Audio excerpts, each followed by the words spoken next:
Depuis un peu plus de 30 ans, Audilab développe un réseau d'associés pour offrir aux malentendants une écoute de qualité, ce qui signifie que nous avons constitué un business model différent de tous ceux qui existent sur le marché, basé sur le principe de l'association, en offrant à tous nos associés la possibilité de bénéficier d'un grand nombre de services qui vont de l'expertise comptable, la gestion, etc., la formation continue, la qualité, puisque nous sommes le premier réseau à avoir été certifié ISO 9001 en 2002, ISO 14001 sécurité, environnement, développement durable en 2008 et NF Service depuis 4 ans maintenant.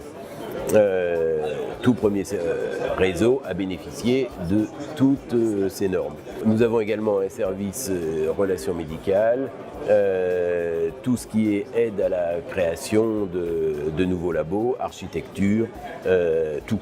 Voilà. On est capable aujourd'hui d'offrir un package complet, plus évidemment des achats dans des conditions évidemment intéressantes. Donc finalement, chez Audilab, nous permettons aux audioprothésistes de bénéficier de tous les services que peuvent avoir un réseau intégré, mais tout en permettant aux audioprothésistes, comme pour des indépendants, d'avoir une très grande liberté de manœuvre et évidemment de capitaliser. Notre réseau s'est doté depuis quelque temps également d'un directeur général, puisque j'avais un peu de mal à tout faire tout seul. Et donc Koulmi Samantar nous a rejoints il y a quelques mois.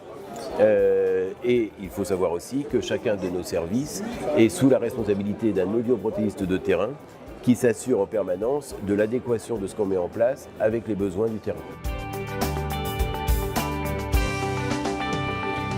Cette année, le réseau est sur le point de franchir les 160 centres. On devait être à 130 à peu près il y a un an. Et on a fait une croissance en chiffre d'affaires consolidé d'environ 30% l'année dernière. Donc ça montre que notre business model original est en train de réussir parce que c'est de plus en plus compliqué d'être tout seul, d'être indépendant. Et les audioprothésistes n'ont pas forcément pour autant l'envie d'être uniquement salariés d'un groupe.